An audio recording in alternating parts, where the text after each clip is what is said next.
Друзья, вот я всегда выступаю и полностью поддерживаю мнение, что изображать врага идиотом, дураком, глупцом не надо.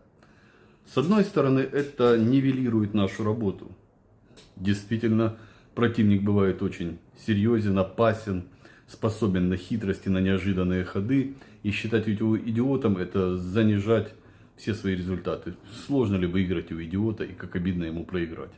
С другой стороны, это расслабляет людей, которые только врываются в работу, мобилизуются, приходят на контракт. Сейчас настрой на то, что противник тупой, он тебя расслабляет, и это может закончиться очень плохо. Поэтому я считаю противника априори нормальным, меняемым, умным, опасным. Мы воюем с серьезным противником, и это достаточно тяжело. Но иногда они отчебучат такое, что я просто не могу никак это комментировать. Сегодня сразу дважды они отличились. Первое, на Яндекс.Картах на территории Москвы они заблюрили все объекты, связанные с ВПК, с армией, с разведкой. Короче, все потенциальные мишени. Но они уже убедились, что дроны у нас долетают до Москвы, а если с фурами, то вообще рядом достают. И на всякий случай решили так подстраховаться. Боже мой, что по итогам получаем? Они тупо указали координаты и все точки. Это, вы знаете, в такую ловушку иногда попадают, и наши противники попадали по неопытности. Еще когда на оптоволокне было мало дронов, залезли в посадку с чем-то нужным, с чем-то важным. Там зарылись, никто не видит.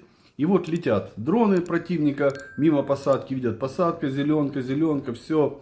Пусто, ничего. И вот тоже пусто, ничего нет, но пятно рэбом прикрыто железобетонно. Значит что? Значит, там кто-то есть. Просто очень хорошо спрятался. И рэп включил, так и вычисляли.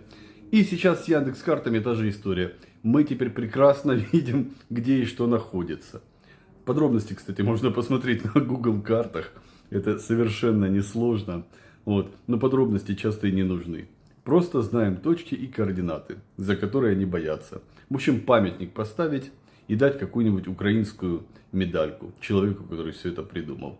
Ну а второй фокус, они сегодня объявили крестовый поход и героически бились со зданием Херсонской администрации. Зачем?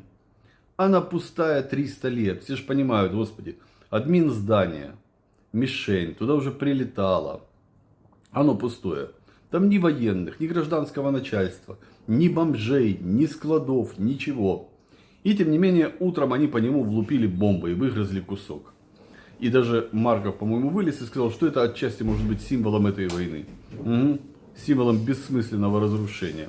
Но днем они второй раз влупили, я тоже поставил и видео первого прилета и удар второго. Второй раз влупили кабом опять по Херсонской администрации, вынеся ее уже до земли. Зачем? Вот там никого нет, ничего нет. Если кто-то и был, после первого раза ушли. Это же очевидно. В общем, сегодня парад идиотизма российская армия продемонстрировала в полной мере. Фото, видео и ехидные комментарии у меня в телеграм-канале и на страничке в фейсбуке. Ссылки я дам в описании к этому видео. Буду очень рад вас видеть и там, и здесь. Подписывайтесь.